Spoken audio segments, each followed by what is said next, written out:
لیے روشنی روشنی سب کے لیے روشنی روشنی سب کے لیے روشنی روشنی سب کے لیے۔ اللہ سبحانہ و تعالیٰ کے نام پاک سے آغاز جو بڑا مہربان نہایت رحم فرمانے والا ہے، اور کروڑوں درود و سلام ہمارے اور آپ کے آقا حضرت احمد مجتبیٰ محمد مصطفیٰ صلی اللہ علیہ وآلہ وسلم پر کہ آپ کی خدمت اقدس میں ہدایہ درود پیش کرنا اہل ایمان کے لیے دنیا اور آخرت میں کامیابی، بھلائی، فلاح، نجات اور بلندی درجات کا ذریعہ ہے۔ اللہم صلی علی سیدنا و مولانا محمد وعلی آل سیدنا و مولانا محمد مبارک وسلم وصلو علیہ۔ ناظرین محترم السلام علیکم ورحمۃ اللہ وبرکاتہ، میں ہوں آپ کا میزبان محمد رئیس احمد اور پیش کیا جا رہا ہے پروگرام روشنی سب کے لیے۔ الحمدللہ اس پروگرام کے ساتھ ہم حاضر ہوا کرتے ہیں، آج ایمان کے موضوع کے ساتھ ہم آپ کی خدمت میں حاضر ہیں، اور ایمان ایک ایسی دولت ہے کہ میں یہ سمجھتا ہوں کہ صاحب ایمان کو اس دولت کی اہمیت کے حوالے سے جاننا بہت ضروری ہے۔ پہلے تو اس کی حقیقت کے بارے میں جاننا ضروری ہے، پھر یہ کہ اس کے تقاضے کیا ہیں، اہل ایمان کس طریقے سے اس کے تقاضے پورے کر سکتے ہیں، پھر یہ کہ جس طرح ہم یہ دیکھتے ہیں کہ ہر چیز کی درجہ بندی ہوتی ہے، تو کیا درجات ہیں، وہ کلاسیفیکیشن اگر ہم جاننا چاہیں ایمان کی تو اس کے بارے میں بھی جاننا بہت ضروری ہے۔ پھر یہ کہ جب ایمان جیسی دولت ایک انسان کے پاس اہل ایمان کے ساتھ ہے تو پھر بہت سی پابندیاں بھی ہیں، بہت سی سختیاں بھی ہیں، وہ کیا ہے اس کے بارے میں بھی جاننا بہت ضروری ہے۔ پھر یہ کہ جو ایک آزمائش ہے اس میں، اس کے حوالے سے بھی ہم آج بات کریں گے۔ پھر یہ ہے کہ ایمان کے حوالے سے مجموعی طور پر آج کا یہ جو موضوع ہے اس کی اہمیت کے حوالے سے انشاءاللہ بات کی جائے گی۔ آج ہمارے ساتھ موجود ہے ممتاز و معروف اسکالر علامہ اکرام حسین القادری صاحب۔ السلام علیکم ورحمۃ اللہ وبرکاتہ۔ وعلیکم السلام ورحمۃ اللہ۔ آپ کے ساتھ ڈاکٹر سید محبوب الحسن شاہ بخاری صاحب موجود ہیں۔ السلام علیکم ورحمۃ اللہ وبرکاتہ۔ وعلیکم السلام ورحمۃ اللہ وبرکاتہ۔ اچھا، سب سے پہلے چونکہ سرنامہ کلام میں نے اس طرح کا کر دیا ہے کہ ان تمام چیزوں کو شامل کر لیا ہے کہ جو آج کے ممکنہ سوالات ہیں، تو میں یہ چاہتا ہوں کہ ایمان کی حقیقت کے حوالے سے ابتداً گفتگو ہو جائے، تو پھر انشاءاللہ اس پر مزید ہم کلام کریں گے۔ جی علامہ صاحب فرمائیے۔ اعوذ باللہ من الشیطان الرجیم، بسم اللہ الرحمن الرحیم۔ رئیس بھائی، سب سے پہلے تو ہمیں یہ دیکھنا ہوگا کہ یہ لفظ ایمان بنا کیسے ہے، اس کا اوریجن کیا ہے، ماخذ کیا ہے، اس کا روٹ ورڈ کیا ہے۔ تو اس کا جو مصدر ہے یا جس سے یہ مشتق ہے وہ امن ہے، الف میم اور نون۔ اچھا، کبھی یہ فعل لازم کی طرف جاتا ہے اور کبھی یہ فعل متعدی کی طرف جاتا ہے، اور لغوی اعتبار سے جب ہم اس کو دیکھتے ہیں اور لازم اور متعدی کو سامنے رکھتے ہیں تو یہی امن، اگر ایمان کا لفظ اس امن سے ہو اور اس کا معنی امن ہی لیا جائے تو فرمایا کہ صاحب ایمان جس ہستی کو کہا جائے گا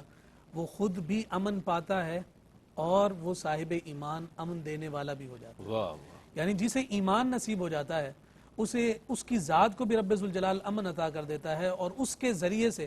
دوسروں کو بھی ایمان کی سند عطا کر دیتا ہے۔ ٹھیک ہے۔ پھر اس کے ساتھ اگر اسی لفظ ایمان کو دوسرے معنی میں لیتے ہیں تو وہ ہے تصدیق کرنا، اس سے بھی ایمان کہا جاتا ہے، اور یہ بھی صاحب ایمان کی ذات پر پوری طرح سے اپلائی ہوتا ہے۔ اب اسی کی ایک اور تعریف اگر ہم مفتی احمد یار خان نعیمی رحمۃ اللہ تعالی علیہ، جو صحیح معنوں میں حقیقی طور پر حکیم الامت کہلاتے ہیں، انہوں نے اس ایمان کی ان دونوں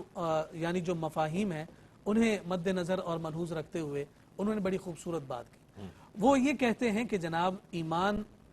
ایسے عقائد کو ماننا، یعنی ایسے عقائد کو تصدیق کرنے کا نام ہے کہ جس کے ذریعے سے وہ اللہ رب العزت کے دائمی عذاب سے اپنے آپ کو امن دے دیتا ہے۔ اس لیے کہا کہ ان اچھے عقائد کو اختیار کرنا اور انہیں مان لینا ایمان کہلاتا ہے، اور جو انہیں تسلیم کر لیتا ہے وہ صاحب ایمان ہوتا ہے۔ اب اگر ہم ایمان کی حقیقت کی جانب جاتے ہیں اور ایمان کی تعریفات سے نکل کر اس حقیقت کی جانب ہم اپنے آپ کو جو ہے نا راغب کریں اور اس سے نور لینے کی کوشش کریں، تو یہ جان لیجئے کہ ایمان کی جو حقیقت ہے وہ حقیقت دو ذوات کے ساتھ متصل ہے۔ ایک ذات ذات باری تعالی ہے کہ جس پر کامل تیقن اور اس ذات کے ساتھ وابستگی ہر حال میں لازم اور ضروری ہوا کرتی ہے۔ اللہ رب العزت کی ذات کو نکال دیا جائے تو ایمان باقی نہیں بچتا۔ اور پھر اس کے ساتھ اگر حضور علیہ الصلوۃ والسلام کی ذات والا صفات جس ذات پر ہر حال میں اور کامل طریقے سے ایمان لانا صاحب ایمان کے لیے لازم اور ضروری ہے۔ یہاں فقہاء نے یہ بھی کہا کہ اب اگر یوں تسلیم کیا جائے کہ اللہ اور اس کے رسول صلی اللہ علیہ وسلم کی ذوات کو باہمی طور پر اور دونوں کو جوڑ کر ماننا لازم اور ضروری ہے، اگر کوئی صرف اللہ کو مانے اور مصطفیٰ کو نہ مانے تو وہ ایمان والا نہیں ہو سکتا، اور اگر کوئی صرف مصطفیٰ کریم صلی اللہ علیہ وسلم کو مانے تو یہ ہو نہیں سکتا کہ وہ رب کو نہ مانتا ہو۔ اس لیے کہا کہ ذات رسالت امام صلی اللہ علیہ وسلم کی حقیقت کو جس نے سمجھ لیا اس نے ایمان کی حقیقت کو سمجھ لیا۔ کیا بات ہے! واہ واہ واہ! اب میں اسی بات کو اگر دوسرے لفظوں میں قرآن کی آیات کے ضمن میں عرض کرنا چاہوں تو آپ ذرا دیکھیے کہ قرآن مجید فرقان حمید نے جب ایمان لانے کا پیغام دیا اور اس کا جو اسلوب اختیار کیا تو سورہ بقرہ کی ابتدائی آیات میں ہے، فرمایا وَإِذَا قِيلَ لَهُمْ آمِنُوا كَمَا آمَنَ النَّاسُ قَالُوا أَنُؤْمِنُ كَمَا آمَنَ السُّفَهَاءُ کہ جب ان سے کہا جاتا ہے کہ ایمان لاؤ ان لوگوں کی طرح جو صحابہ تمہارے سامنے تمہیں نظر آ رہے ہیں، تو جواب میں استہزان کہتے ہیں اور مذاق کرتے ہوئے کہتے ہیں کہ ایسے مجنون اور دیوانے لوگوں کی طرح ایمان لے کر آئیں۔ تو گویا کہ قرآن مجید فرقان حمید نے اس اعتبار سے ہمیں یہ پیغام عطا کر دیا کہ بھائی دیکھو ایمان لانے والے لوگ بہت ہیں، مگر قرآن نے جس کے ایمان کو قبول کیا ہے وہ ہے کہ جنہیں دیکھ کر کہا جاتا ہے کہ یہ حضور علیہ الصلوۃ والسلام کی ذات کے حوالے سے دیوانے اور مجنون۔ کیا بات! وہ یہ نہیں دیکھتے کہ دنیا ہمیں کیا کہے گی، وہ یہ دیکھتے ہیں کہ ذات رسالت مآب صلی اللہ علیہ وآلہ وسلم ہمیں کیسا دیکھتے ہیں۔ سبحان اللہ! اگر حضور علیہ الصلوۃ والسلام کو وہ عمل پسند آ جائے تو پھر وہ صحابہ اس عمل کو اپنی جملہ زندگی کی معراج تصور کرتے ہوئے نظر آتے ہیں۔ بہت سارے واقعات ہمیں اس ضمن میں ملتے ہیں۔ اب ذرا یہاں یہ دیکھیے، اگر اسی بات کو یوں دیکھیے کہ حضرت خزیمہ بن ثابت انصاری رضی اللہ تعالیٰ عنہ حضور کے صحابی ہیں، اور وہ ایک موقع جب حضور نے ایک جانور کے حوالے سے ایک معاہدہ کیا کہ میں تم سے یہ خرید رہا ہوں، رقم لینے حضور تشریف لے گئے، اور جب وہ واپس آئے تو بیچنے والا مکر گیا تھا، اور اس نے جب کہا کہ کوئی گواہ ہے، حضرت خزیمہ بن ثابت وہاں موجود نہیں تھے، مگر انہوں نے کہا کہ میں گواہی دیتا ہوں کہ حضور نے تم سے یہ بیع کی ہے، یہ معاہدہ کیا ہے۔ تو اس پر پھر حضور علیہ السلام نے جب دریافت کیا تھا تو انہوں نے کہا تھا یا رسول اللہ، وہ رب ذوالجلال جس کی ذات سب سے بلند اور برتر ہے، اس ذات کو بن دیکھے صرف آپ کے کہنے پر مانا ہے، یہ تو پھر بھی کوئی شے نہیں ہے، یہ وہ حقیقت ایمان ہے جو صحابہ کی نظر میں تھی۔ اچھا، پھر اسی کے ساتھ ہمیں اور بہت ساری مثالیں، جیسا کہ میں نے عرض کیا کہ کوئی صرف اللہ کو مانے مگر اللہ رب العزت کے ساتھ مصطفیٰ کریم صلی اللہ علیہ وسلم کو نہ مانتا ہو تو وہ صاحب ایمان نہیں ہو سکتا، اور یہ جنہیں آمن السفہاء کہہ کر ان کے ایمان کی اصل حلاوت اور حقیقت کو ذکر کیا گیا۔ اب ذرا یہ دیکھیے کہ جناب موسیٰ علیہ السلام ہیں، انہوں نے جب قوم کو پیغام دیا تو انہوں نے جواب میں کہا لن نؤمن لک حتی نری اللہ جہرا، کہ ہم تو اس وقت تک ایمان نہیں لے آئیں گے جب اپنی آنکھوں سے اپنے رب کو نہ دیکھ لیں۔ لیکن یہاں ہم دیکھیں کہ جو صحابی ہے جب وہ ایمان لے کر آیا تو پھر وہ ببانگ دوہل اس بات کا اعلان اور اس کا اظہار کر رہا ہے کہ یا رسول اللہ آپ نے دیکھ لیا رب کو تو ہمارے لیے یہی کافی ہے، للمتقین الذین یؤمنون بالغیب، بالغیب، اور وہ غیب جس کے بارے میں اگلی آیت میں فرمایا بما انزل الیک وما انزل من قبلک، یعنی یہ کاف کی ضمیر بھی اسی جانب اشارہ کر رہی ہے، محبوب آپ کو جس نے مان لیا، آپ پر نازل ہونے والے کلام کو جس نے مان لیا، اور پھر اسی کی حقیقت ذرا آگے دیکھیے، جب ان سے کہا کہ آؤ چلو ہم نے مقابلے میں چلنا ہے تو انہوں نے جواب میں کہا تھا فاذهب انت وربک فقاتلا انا ھاہنا قاعدون، آپ جائیں آپ کا رب جائے، جا کر لڑیں ہم تو یہیں پر بیٹھے ہیں۔ یہ وہ لوگ تھے، مگر یہاں تاجدار کائنات صلی اللہ علیہ وآلہ وسلم کی ذات سے ایمان کی حقیقت کو پانے والے صحابہ کا عالم یہ ہے، بدر کے میدان میں نکلے ہوئے وہ جناب شاخ ہاتھ میں لے کر اور ٹہنی ہاتھ میں لے کر دشمن سے مقابلہ کرنے کے لیے نکلے ہیں، اور دیکھنے والے انہیں پاگل اور دیوانہ کہہ رہے ہیں، اور وہ تلوار بن جاتی ہے جناب، اور وہ تلوار بن رہی ہے، رکھا جاتا ہے اس کا نام۔ پھر آپ دیکھیے نا کہ اس ساری حقیقت کو ہم دوسرے لفظوں میں کیا بیان کر سکتے ہیں؟ حقیقت بہرحال یہی ہے کہ ایمان کی حلاوت اور ایمان کا جو درجہ اور رتبہ ہے اور اس کا کمال اور اکمل جو منصب ہے وہ تاجدار کائنات صلی اللہ علیہ وسلم کی ذات والا صفات کے ساتھ کیا ایمان باللہ اور ایمان بالرسول اگر دیکھنا ہے اور اس کا معیار اگر دیکھنا ہے تو صحابہ اکرام رضوان اللہ تعالی علیہم اجمعین کی ذوات قدسیہ کو دیکھیں کہ کس طرح سے مختلف واقعاتی، تو ایک موضوع ایسا ہے کہ جس پر صرف اسی سوال پر پورا پروگرام بھی میں یہ سمجھتا ہوں کہ ناکافی ہے، لیکن چونکہ ظاہر ہے ہمارے پاس سوالات مزید اس میں شامل ہے، اس موضوع پرٹیکولر جس موضوع پر ہم بات کریں۔ ڈاکٹر صاحب کیا فرمائیے گا، ایمان کے وہ تقاضے جن کا پورا کرنا اہل ایمان کے لیے لازم و ضروری ہے، اس پر ہماری توجہ نہیں ہے، میں چاہتا ہوں اس پر کچھ کلام فرمائیے۔ بسم اللہ الرحمن الرحیم۔ رئیس بھائی نہایت اہم سوال ہے موضوع کی مناسبت سے، اور جیسے کہ ابھی حضرت نے بھی اس حوالے سے بڑی مفصل اور بہت ہی خوبصورت انداز میں ایمان کی حقیقت پر گفتگو فرمائی۔ دیکھیں، سب سے پہلی بات تو یہ ہے کہ ایمان کا ایسا بدیہی تقاضا وہ یہ ہے کہ کوئی بھی ایسا کام نہ کیا جائے جس میں اللہ رب العزت کی ذات اور آپ کی صفات میں کسی کو شریک ٹھہرایا جائے۔ یہ ہے پہلا تقاضا۔ اس سے عام الفاظ میں ہم یہ سمجھ سکتے ہیں کہ ایک صاحب مومن صحیح معنوں میں اپنے ایمان کے متقاضی اس وقت ہوگا جب وہ شرک سے پرہیز کرے گا۔ شرک ایمان کو کھانے والی شے ہے۔ بالکل اسی طرح اگر آپ حضور پر نور حضرت محمد مصطفیٰ صلی اللہ تعالی علیہ وسلم کہ نبی آخر الزماں ہونے اور آپ کے آخری رسول ہونے کا کوئی شخص اگر انکار کرے یا آپ کی رسالت پر شک کرے تو وہ بھی ایمان کے تقاضوں کے خلاف ہے۔ اسی طرح آخرت پر بعض لوگوں کا اگر ایمان یعنی کسی جھنجھلاہٹ کا شکار کمزور ہے یا اس میں اس کا پایہ استقلال اس میں جنبش کھائے تو اس سے بھی ہمیں یہ سمجھنا چاہیے کہ اس کا ایمان اس تقاضے سے محروم ہے جس کا ایمان تقاضا کرتا ہے۔ تو اگر میں اپنی گفتگو کو یہاں تک فی الحال سم اپ کروں تو وہ یہ ہے کہ ایمان ہونے کے تقاضے میں سب سے پہلا یہ ہے کہ شرک سے پرہیز کی جائے۔ دوسرا، حضور اکرم صلی اللہ تعالی علیہ وسلم کی آخری رسول ہونے کا انکار نہ کیا جائے بلکہ اس کا اقرار کیا جائے، اور آخرت کے حوالے سے بالکل واضح نظریہ یا ایمان ہو کہ آخرت آئے گی اور ہمیں اپنے ہر فعل کا اور اپنے ہر سوچ اس انداز میں ایمان کا محاسبہ دینا پڑے گا، حساب کتاب دینا پڑے گا جس کا ایمان تقاضا کرتا ہے۔ یہ تو ایمانی سطح پر ہو گیا، لیکن ایمان باللہ، ایمان بالرسول، ایمان بالآخرہ یہ اس بات کا بھی تقاضا کرتا ہے کہ اس ایمان کا اظہار اعمال میں ہو۔ لہٰذا جو دین اللہ رب العزت نے حضور اکرم صلی اللہ تعالی علیہ وسلم پر نازل کیا اس پر عمل کرنا، مثال کے طور پر اللہ رب العزت نے عبادات نازل کی، حضور نے وہ عبادات مسلمانوں کے سامنے کر کے دکھائیں، اس میں نماز ہے، اس میں روزہ ہے، اس میں زکوٰۃ ہے، اس میں حج ہے، اس میں جہاد ہے۔ الغرض یہ کہ ان عبادات پر ان کے تمام تقاضوں کو سامنے رکھ کر ان کی عبادت یعنی ان عبادات کو بروئے سامنے لانا، ان پر عمل کرنا، یہ بھی ایمان کا تقاضا ہے۔ اچھا، پھر اس کے ساتھ ساتھ اللہ رب العزت نے اور حضور اکرم صلی اللہ تعالی علیہ وسلم نے اس عبادت کے ساتھ ساتھ ایک اخلاقی تعلیمات بھی ہمارے سامنے موجود ہیں۔ اس میں سے پہلی جو چیز ہے وہ ہے امر بالمعروف و نہی عن المنکر۔ سر اگر آپ اجازت مرحمت فرمائیں کہ یہ بہت اہم سمت پہ چلا گیا ہے جواب کہ امر بالمعروف و نہی عن المنکر، کہ نیکی کا حکم دو، برائی سے روکو۔ اس پر ہم مزید ڈاکٹر صاحب سے جواب لیں گے۔ ایک مختصر سا وقفہ ہے، وقفے کے بعد لوٹتے ہیں۔ مجھے امید ہے آپ کا اور ہمارا ساتھ رہے گا۔ آپ کا خیر مقدم ہے۔ ایمان آج ہمارے پروگرام کا موضوع ہے، اور ایمان کے وہ تقاضے کہ جن کا پورا کرنا اہل ایمان کے لیے لازم و ضروری ہے، اس پر ڈاکٹر محبوب الحسن بخاری صاحب کیا ارشاد فرماتے ہیں۔ امر بالمعروف و نہی عن المنکر پر آپ تھے، بسم اللہ۔ رئیس بھائی، میں یہ گزارش کر رہا تھا کہ ایمان کے تقاضوں میں پہلی چیز تو عمل صالح ہے،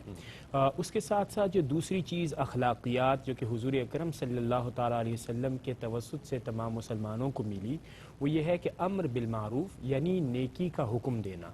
اس میں آپ کا کردار ہے، اخلاقیات ہے، اس میں حیا شامل ہے، اس میں سچ بولنا ہے، اس میں وعدے کا پاس رکھنا ہے، اس میں لوگوں کی تربیت ہے، اس میں لوگوں کو صبر کی تلقین کرنا ہے، وہ نہی عن المنکر اور برائیوں سے روکنا ہے۔ یہ بھی ایمان ہی کا تقاضا ہے۔ اس کے ساتھ ساتھ عملی میدان میں ایک اور چیز جو کہ بڑی اہم ہے وہ یہ ہے کہ نصرہ یعنی مدد کرنا، تعاون کرنا۔ ایمان اس بات کا بھی متقاضی ہے کہ ہر خیر پر جب آپ نے امر بالمعروف کیا یعنی نیکی کا حکم کیا، اب جب وہ نیکی کسی پریشانی میں مبتلا ہو، جب وہ کسی کرائسس یا ایٹ سٹیک ہو، تو اب آپ نے اس کے ساتھ کھڑے ہونا ہے، اس کا تعاون کرنا ہے، اس کی مدد کرنی ہے۔ اور اگر وہ نیکی ایٹ سٹیک ہے اور اگر آپ کو ہجرت بھی کرنی پڑے تو یہ بھی ایمان کے ہی تقاضوں میں سے ایک ہے، جس کی ہمیں سنت مصطفیٰ صلی اللہ تعالیٰ علیہ وسلم کے ہاں بھی نظر آئی کہ جب مکۃ المکرمہ سے آپ نے ہجرت فرمائی مدینہ المنورہ کے اندر۔ تو نصرہ، ایک معیار ہو گیا. اس کے ساتھ ساتھ دوسری چیز یہ ہے ہجرہ. جو ایک اور تقاضا ہے وہ ہے قیام بالقسط، یعنی حق کے ساتھ عدل کے ساتھ کھڑے ہونا، اس کے لیے قربانی دینا. ہم اکثر یہ سمجھتے ہیں کہ ایمان لے آئے، اس کے بعد محض نماز اور روزے تک اپنے آپ کو پابند کیا، ایمان کے تقاضے مکمل ہو گئے. رئیس بھائی، جو اس پلیٹ فارم سے ہم لوگوں تک پہنچانا چاہتے ہیں بات، وہ یہ ہے کہ عمل صالح بھی ایک معیار ہے، ایک میزان ہے، ایک تقاضا ہے، لیکن اس کے ساتھ ساتھ نیکی کی تلقین کرنا، اس نیکی کے لیے تعاون کرنا، اس کے لیے ہجرت کرنا، اس کے ساتھ کھڑے ہو جانا عدل کے ساتھ، یہ بھی ایمان کا ایک تقاضا ہے. لہٰذا ایمان کو اپنے وسیع تر مفہوم میں ہمیں دیکھنے کی ضرورت ہے. اس کے ساتھ ساتھ نہ صرف یہ کہ آپ اسے یعنی ورٹیکل دیکھیں، بلکہ آپ کو ہاریزنٹلی بھی دیکھنے کی ضرورت ہے. بہت اچھی بات، بہت اچھی. اب ناظرین، پہلی بات سوال یہ پیدا ہوتا ہے انسانی ذہن میں کہ ایمان کے جو درجات ہیں، انبیاء علیہ السلام کا ایمان ہے اللہ اکبر، بے قدر کود پڑا آتش نمرود میں عشق. پھر انبیاء علیہ السلام کے بعد صحابہ کرام رضوان اللہ تعالی علیہم اجمعین کا ایمان، پھر تابعین، تبع تابعین، اولیاء امت، عرفاء وغیرہ. اگر ہم یہ ایمان کے درجات جاننا چاہیں اور ایک عام انسان کا ایمان جس کے لیے قرآن کریم میں بھی ارشاد ہوا یا ایھا الذین آمنوا آمنوا، کیا فرمائیے گا آپ اس حوالے سے ذرا؟ بسم اللہ الرحمن الرحیم. رئیس بھائی، آپ نے درجات کو ضمناً ذکر کر دیا، اور یہ جو درجات ایمان کے بنائے جاتے ہیں وہ یہ ایمان کی تقویت اور قوت کے اعتبار سے ذکر کیے جاتے ہیں. یعنی اگر کوئی یہ پوچھے کہ اس بھری دنیا میں سب سے مضبوط ایمان والے لوگ کون ہیں، تو آپ کہیں گے کہ صف انبیاء میں چلے جاؤ، اور وہ ساری صف ایمان کے اعتبار سے اور درجے کے اعتبار سے کامل اور اکمل ہے. پھر اس کے بعد آپ اسی طرح سے نیچے ذکر کرتے چلے جاتے ہیں. جتنا کوئی اللہ اور اس کے رسول کے ساتھ متصل ہوتا چلا جاتا ہے، منسلک ہوتا چلا جاتا ہے، وہ قوت اور طاقت کے اعتبار سے ایمان کی اتنی ہی بلندی پر چلتا چلا جاتا ہے. بالکل. ایک تو زاویہ اس اعتبار سے ہے، اور ایک دوسری جہت ایمان کے درجات کے حوالے سے ہے جو نبی رحمت صلی اللہ علیہ وآلہ وسلم نے ذکر فرمائی. اچھا، کبھی حضور علیہ الصلوۃ والسلام نے اسے شاخ کا نام دیا، کبھی اسے درجہ کہا گیا، کبھی اسے ایمان کا ٹکڑا اور ایمان کا جز قرار دیا. یہاں پر شارحین نے حدیث نے پھر اس پر کلام کیا ہے، اور وہ بڑی خوبصورت بات اس حوالے سے ہمیں نظر آتی ہے کہ کہیں حضور علیہ الصلوۃ والسلام نے ارشاد فرمایا کہ ایمان کی 60 سے زیادہ شاخیں ہیں، کہیں حضور علیہ الصلوۃ والسلام نے فرمایا کہ 70 سے زیادہ شاخیں ہیں. اور پھر ان میں بھی حضور علیہ الصلوۃ والسلام نے ایک مقام پر کسی اور عمل کو سب سے بلند مرتبے پر رکھا، دوسرے مقام پر حضور علیہ الصلوۃ والسلام کسی اور عمل کو مرتبے پر رکھتے ہوئے نظر آتے ہیں. جیسا کہ انہی 60 شاخوں میں سے حضور علیہ الصلوۃ والسلام نے فرمایا کہ سب سے افضل اللہ رب العزت کی وحدانیت کا اعلان ہے، یعنی لا الہ الا اللہ کہنا ہے. اور پھر سب سے نچلا درجہ جو حضور علیہ الصلوۃ والسلام نے بیان فرمایا، وہ فرمایا کہ ایمان کا سب سے چھوٹا اور نچلا درجہ یہ ہے کہ تم راہ چلتے ہوئے جو کوئی تکلیف پہنچانے والی شے آ جائے تو اسے رستے سے ہٹا دو. تو اسے ایمان کی شاخ، ایمان کا حصہ، ایمان کا جز اور ایمان کا درجہ قرار دیا گیا. اسی طرح سے ایک اور مقام پر حضور علیہ الصلوۃ والسلام نے فرمایا کہ یہ جو حیا ہے یہ ایمان کا حصہ ہے یا یہ ایمان کا درجہ ہے. ان دونوں چیزوں کو ملحوظ خاطر رکھیے. اور ایک اور حدیث مبارکہ جو جناب انس بن مالک رضی اللہ تعالیٰ عنہ سے، جس میں آقا کائنات صلی اللہ علیہ وآلہ وسلم نے ارشاد فرمایا کہ یہ جو ایمان ہے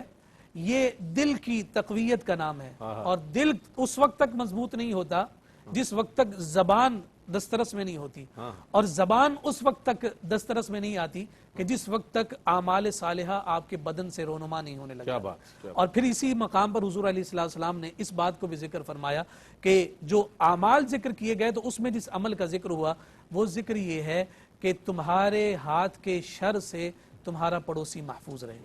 اب ان ساری چیزوں کو جوڑیں، حیا کو، رستے سے ایذا دینے والی شے کو، اور پڑوسی کو کسی کے جو ہے نا ہاتھ سے یا کسی کی زبان سے حفاظت کو. ان ساری چیزوں کا تعلق کس سے ہے؟ ان ساری چیزوں کا تعلق معاشرے کے ساتھ،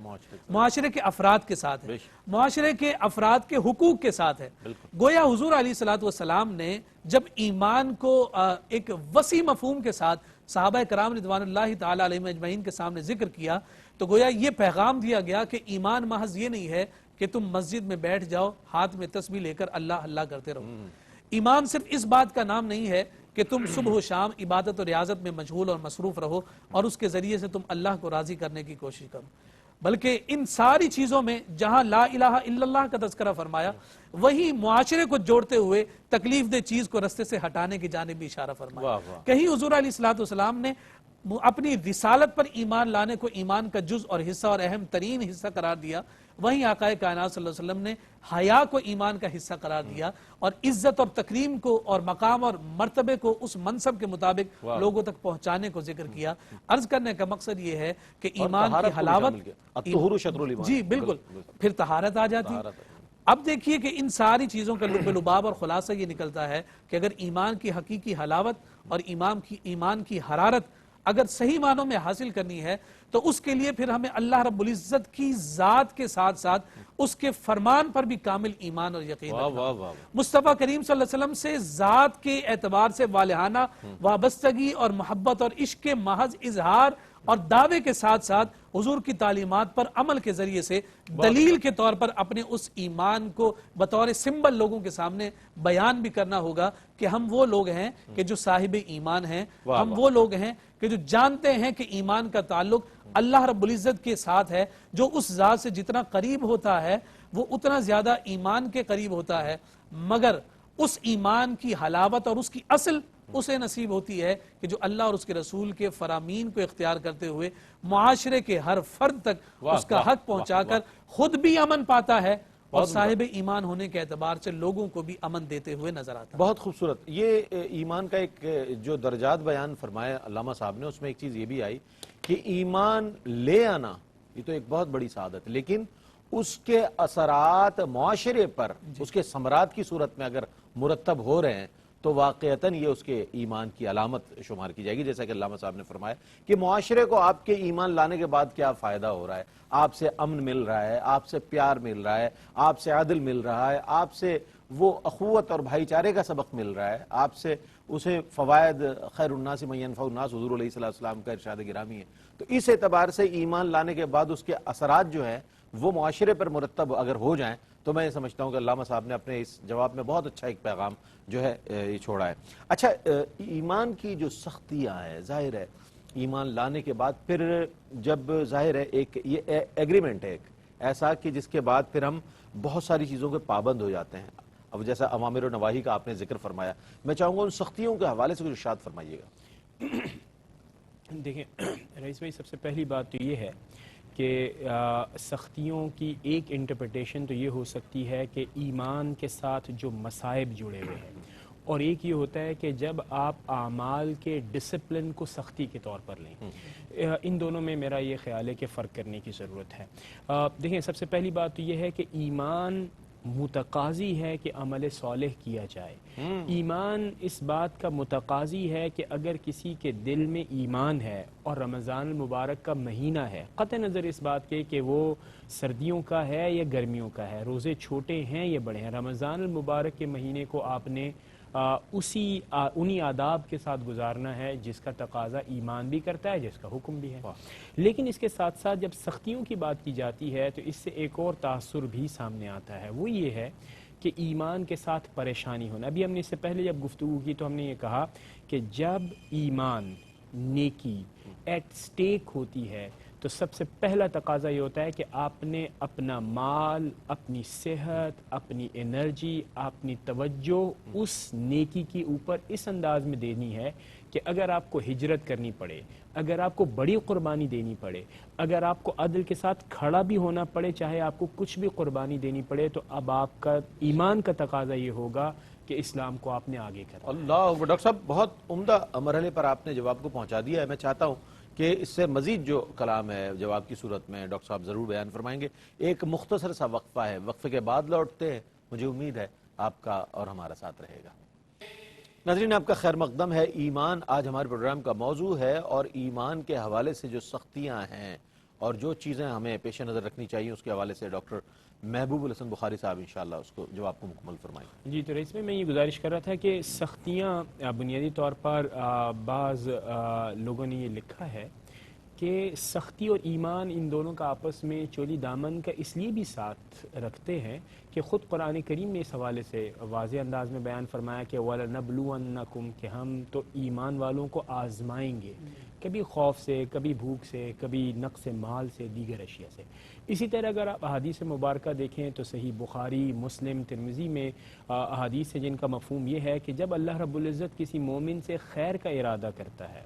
یا جب کسی مومن کی طرف اللہ رب العزت محبت کا اظہار کرتا ہے تو اسے آزماتا ہے، اور اس آزمائش کے حوالے سے حضور نے فرمایا کہ یہ آزمائش مومن کے لیے بہت بہت بہتر ہے، کیونکہ اس سے اس کے درجات میں بلندی ہوتی ہے۔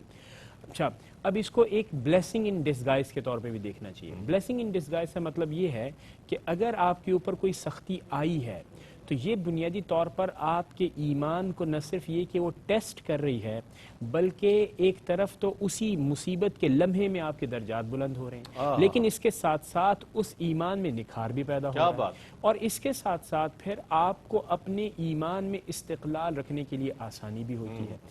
اگر ایمان کے اندر سختی نہ آئے، اگر ایمان کے اندر کوئی پریشانی نہ آئے، تو اس سے بعض اوقات ایسا ہوتا ہے کہ آپ کا ایمان جب ٹیسٹ ہی نہیں ہوتا، اور جب آپ کا ایمان کسی آزمائش سے گزرتا ہی نہیں ہے، تو آپ کو اپنے ایمان کا احتساب کرنے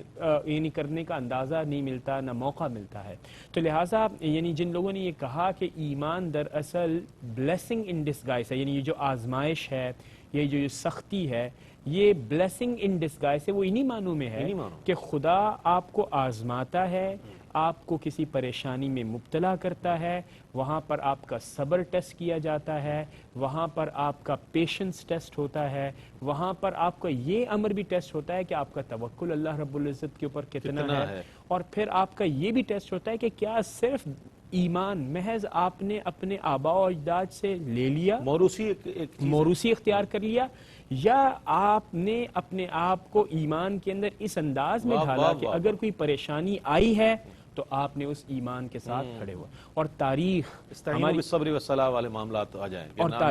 نماز اور صبر سے مدد لے بھی رہے ہیں یا پھر واویلا کر رہے ہیں اس پر۔ ایگزیکٹلی، اور آپ یہ دیکھیں نا کہ جب نماز کے حوالے سے یہ کہا تو حضور اکرم صلی اللہ تعالی علیہ وسلم نے فرمایا کہ نماز سے ہمیں اس بات پہ گواہی ملتی ہے کہ اس سے ہم صبر حاصل کرتے ہیں، اس سے پریشانیوں کا حل ہوتا ہے۔ تو رئیس بھائی، جو بنیادی بات ہم کہنا چاہ رہے ہیں وہ یہ ہے کہ یہ جو سختی ہے اس کو آپ دو جہت ہی دیکھ سکتے ہیں۔ ایک جہت تو میں نے یہ بیان کی کہ آپ نے اپنے آپ کو ڈسپلن کرنا ہے، یعنی مثال کے طور پر کہ اگر زکوٰۃ والا معاملہ آیا ہے تو اب آپ نے اس میں کوئی حیل و حجت کا تقاضا نہیں کرنا، بلکہ اگر زکوٰۃ واجب ہوئی ہے تو اب آپ کو ادا کرنی چاہیے۔ حج فرض ہوا ہے، تعویلات نہیں اس کے اندر، نہیں کریں، بالکل صحیح۔ اور اسی طرح اگر کوئی پریشانی یا کوئی مصیبت آ گئی ہے تو اسے آپ ایک اپارچونٹی، ایک موقع کے طور پر لیں کہ اس میں مجھے اپنا پوٹینشل دکھانا ہے اور اللہ رب العزت کی راہ میں استقامت دکھانی ہے، جو کہ ہمارے لیے معاملات آگے آسانی بہت اچھی بات، بہت اچھی بات۔ اچھا، اب ظاہر ہے ڈاکٹر صاحب نے تقریباً اس موضوع کو بہت حد تک بیان فرمایا، لیکن جو چیزیں باقی ہیں میں چاہتا ہوں علامہ صاحب اس پر کلام فرمائیں کہ ایمان اور آزمائش کا باہمی ربط اگر ہم دیکھیں، اب دیکھیں انبیاء علیہ السلام کی مثالیں آ گئی، صحابہ کرام کی آ گئی، جناب اولیاء امت کی، کیا فرمائیے گا؟ ایمان بھی ہے اور ساتھ ساتھ آزمائش، اور ان کا ربط۔ جی رئیس بھائی، بڑا خوبصورت سوال ہے، اور یقیناً ڈاکٹر صاحب نے بڑی خوبصورت انداز میں اس کو سمرائز کیا ہے، اور بہت ساری قرآن مجید فرقان حمید کی آیات مبارکہ اس ضمن میں ہمیں پیغام دیتی ہیں، اور پیغام یہ ملتا ہے کہ جہاں ایمان ہے وہاں آزمائش ہے۔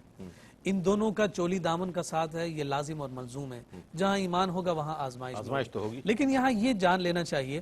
کہ آزمائش اور اس آزمائش کے ساتھ عذاب، یہ دو مختلف چیزیں ہیں۔ کسی صاحب ایمان پر، متقی پر کوئی تکلیف پریشانی آتی ہے تو اسے آزمائش کا نام دیا جاتا ہے،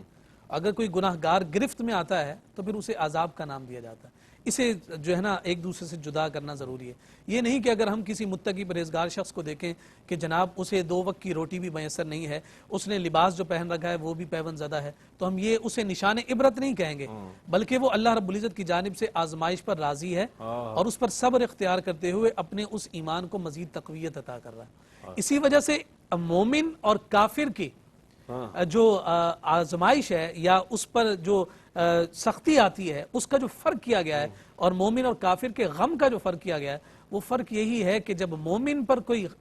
سختی آتی ہے یا کوئی غم آتا ہے تو وہ اس پر صبر کرتا ہے، اور کافر کا عالم یہ ہے کہ وہ اس پر واویلا اور کرتا ہے. قرآن میں آیا بھی کہ ہم تمہیں آزمائیں گے. جی اللہ اور یہ آیت مبارکہ اور اسی طرح سے سورہ عنکبوت کے شروع میں تو اللہ رب العزت نے باقاعدہ سوالیہ انداز اختیار فرمایا. دوسری آیت فرمایا احسب الناس ان یترکوا ان یقولوا آمنا وهم لا یفتنون, کہ لوگ کیا یہ گمان کرتے ہیں کہ ہم انہیں چھوڑ دیں گے کہ وہ کہیں گے کہ ہم نے ایمان لائے اور ہم آزمائش میں نہیں مبتلا ہوں گے. گویا یہ سوال اس بات کی جانب اشارہ کر رہا ہے, یہ بڑی الارمنگ آیت ہے کہ یہی اشارہ دیا جا رہا ہے کہ اگر تم ایمان لے آئے ہو تو اب یہ نہ سمجھنا کہ تم پر جناب اللہ رب العزت کی جانب سے جو ہے منو سلوا اترنے لگ جائیں گے, تمہارے لیے آرام اور آسائش کا انتظام ہو جائے گا. کیونکہ فرمایا وہم لا یفتنون, کہ تم آزمائے نہیں جاؤ گے, مطلب کہ تم آزمائے جاؤ گے. پھر اس میں ہم دیکھیں گے کہ جو اس آزمائش میں پورا اترا پھر دیکھنا ساری دنیا تمہارے ہاتھ میں دے دی جائے گی. اسی وجہ سے جب آقا کائنات صلی اللہ علیہ وسلم کی خدمت میں ایک صحابی حاضر ہوئے, حدیث کا مفہوم عرض کروں کہ انہوں نے آ کر عرض کیا کہ یا رسول اللہ میں آپ سے ٹوٹ کر پیار کرتا ہوں, آپ سے بے پناہ محبت ہے. حضور نے فرمایا واقعی؟ تو کہا پھر انتظار رہو کہ فقر تمہارے پاس دوڑتے ہوئے آئے گا جیسا کہ بلند جگہ سے پانی نیچے کی جانب پستی کی جانب دوڑتے ہوئے آتا ہے. تو پھر اب آزمائش کے لیے تم تیار ہو جاؤ. جیسا کہ آپ نے ذکر کیا کہ انبیاء آزمائشیں آئیں, جناب ایوب کی بیماری کو دیکھیں, جناب یوسف کے قید کو دیکھیں, جناب ابراہیم کا آگ میں جانا دیکھیں, ساری آزمائشیں ہیں. اور ہر آزمائش کو جب ہم دیکھتے ہیں, جناب نوح 950 سال تک تبلیغ کرتے رہے اور کم و بیش صرف 120 لوگ ایمان لے کر آئے. اب آپ یہ دیکھیے آزمائش نہیں ہے تو اور کیا ہے, لیکن استقامت اسی انداز میں ڈٹے ہوئے کھڑے ہوئے, اسی وجہ سے تو پھر ان کے ایمان کو سب سے بلند درجہ اور مقام دیا گیا. یہ ساری آزمائشیں, ہر ایک آزمائش کو دیکھتے ہیں تو ہم سمجھتے ہیں کہ بہت بڑی آزمائش ہے, مگر نبی رحمت صلی اللہ علیہ وسلم نے ارشاد فرمایا سارے نبیوں اور آزمائشوں کو دیکھ کر تم حیرت میں مبتلا ہو جاتے ہو, وہ ساری آزمائشیں ایک طرف ہیں اور مجھ محمد مصطفیٰ کا جو امتحان اور آزمائش ہے وہ ایک طرف ہے. ان برگزیدہ ہستیوں کو دیکھیں اور پھر اپنی ذات کو دیکھیں اور پھر اپنی ذات پر آنے والی کسی آزمائش اور مصیبت پر اس واویلا کو دیکھیں تو بتائیے کہ ہم ایمان کی کس کسوٹی میں اپنے آپ کو ماپ سکتے ہیں. اور یہی وہ پیمانہ ہے کہ جسے دیکھا جائے اگر اللہ رب العزت ہمیں اس آزمائش پر صبر دے دے تو پھر وہ ہماری ایمان کی پختگی اور جلال. کیا بات ہے ناظرین محترم, ایک معمولی سی کوئی اچھی سی کوئی چیز, کوئی قیمتی چیز ہو, ہم اس کی حفاظت کے لیے جناب خود مستعد ہو جاتے ہیں, سیکیورٹی لگا دیتے ہیں, جناب اس کی حفاظت ہونی چاہیے. ایمان کی حفاظت کس طرح ہو؟ اتنی بڑی دولت, ایسی لازوال دولت, اور ایسی دولت جو بے مثل و بے مثال دولت ہے, اس کی حفاظت کیسے کرنی ہے؟ جی ڈاکٹر صاحب. سب سے پہلی بات تو میں یہاں پہ یہ کہنا چاہوں گا کہ ہمارے ہاں اکثر یہ گفتگو ہوتی ہے کہ جی ہم تو موروثی مسلمان ہیں, اور جینیٹکلی ہمیں یہ چیز, جی جینیٹکلی, لیکن اس کو ہم کرتے ہیں نیگیٹو کانوٹیشن میں استعمال, یعنی ہم کہتے ہیں کہ یہ تو کوئی بڑی نعمت ہے. لیکن میں یہ سمجھتا ہوں کہ اسے نعمت اور تحدیث نعمت کے طور پر لینا بہت چاہیے. بڑی دنیا میں لوگ ہیں جنہیں اللہ رب العزت نے, اور جو لوگ مومن نہیں ہیں اور انہیں علم نہیں ہے کہ وہ کس نعمت سے محروم ہے, تو میں یہ سمجھتا ہوں کہ ہمارا بنیادی معاملہ یہ ہونا چاہیے کہ ہمیں جو اللہ رب العزت نے عطا کیا ہے اس پر کم از کم شکر ادا کریں اور اس کی اہمیت کو جانچیں, اس کو سمجھیں. لہٰذا دوستوں سے, سننے والوں سے یہ اپیل ہے کہ اپنے موروثی ایمان پر بھی اللہ رب العزت کو مستقیم کہا گیا, اس پر قائم رہو ایمان لانے کے بعد. دوسری بات یہ کہ اس کی حفاظت کیسے کی جائے, تو حفاظت کے لیے سب سے پہلی چیز اگر آ سکتی ہے تو وہ تو ہے عمل صالح, کہ ایمان آپ کو ملا ہے, اب آپ نے نماز پڑھنی ہے, اس میں کوئی رعایت نہ کریں, اس میں کوشش کریں کہ اس کی حفاظت کریں. نماز آپ کے ایمان کی حفاظت کرے گا, رمضان کے روزے, اس کے ساتھ ساتھ نوافل روزے حفاظت کریں گے. حج آپ پر فرض ہوا ہے, آپ کیجئے, یہ آپ کے ایمان کی حفاظت ہے. زکوٰۃ ہے. اس کے ساتھ ساتھ رئیس بھائی جس بات پہ ہمیں توجہ دینے کی ضرورت ہے اور آج کل جس پہ ہم توجہ نہیں دیتے وہ کیا ہے, اچھی کمپنی. یعنی اچھی کمپنی سے مراد ہے اچھی صحبت, یعنی ایسی صحبت جو کہ جس کے اندر آپ کے درمیان گفتگو یہ ہو رہی ہو کہ ہمیں لوگوں کو نیکی کی طرف دعوت دینی ہے, خود اس نیکی میں شامل ہونا ہے, امر بالمعروف و نہی عن المنکر کرنا ہے. اور یہ عصر حاضر کی سب سے بڑی ہمارے اندر کمزوری ان معنوں میں ہے کہ وقت گزرنے کے ساتھ ساتھ خانقاہیں, بزرگوں کی صحبتوں کے معاملات یہ آہستہ آہستہ کم ہو رہے ہیں. کیوں؟ اس لیے کہ اب آپ کے پاس ٹیکنالوجی آ چکی ہے. اب آپ یہ سمجھتے ہیں کہ واٹس ایپ کے اوپر جو معلومات آتی ہیں یا جو انٹرنیٹ براؤزنگ کرتے ہیں تو اس سے معلومات آتی ہیں, ایمان وہ ہے. جان رکھیے کہ ایمان یعنی ایمان مضبوط اس وقت ہوگا جب آپ صالحین کی صحبت میں بیٹھیں گے, ان کے زیر تربیت رہیں گے, عمل صالح کے اوپر آپ استقامت اختیار کریں گے.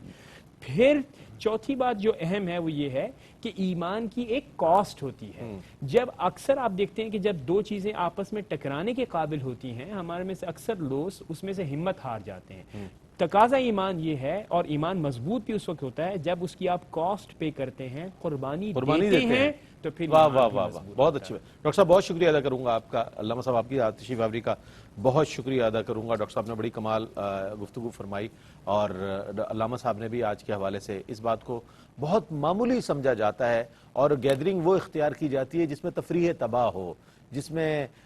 بہت بے تکلف انداز ہو جناب، یہ چونکہ ذہن کو فریش کرنے کے لیے، جبکہ صحبت وہ اختیار کی جائے گی جس سے تعمیر سیرت ہو، جس سے ہم دوسروں تک اچھی بات پہنچائیں، اوامر و نواہی کا جس میں خیال رکھا جائے کہ نیکی کا حکم دیا جائے، برائیوں سے خود بھی روکا جائے اور دوسروں کو بھی روکا جائے. یہ چیز جو ہے ہماری کردار سازی میں اہم کردار ادا کر سکتی ہے. ناظرین محترم، اس کے ساتھ ہی اپنے میزبان محمد رئیس احمد کو اجازت دیجیے. اللہ حافظ. روشنی سب کے لیے، روشنی روشنی سب کے لیے، روشنی روشنی سب کے لیے، روشنی روشنی سب کے لیے، روشنی سب کے لیے، روشنی روشنی سب کے لیے، روشنی روشنی سب کے لیے، روشنی روشنی سب کے لیے، روشنی سب کے لیے، روشنی روشنی سب کے لیے.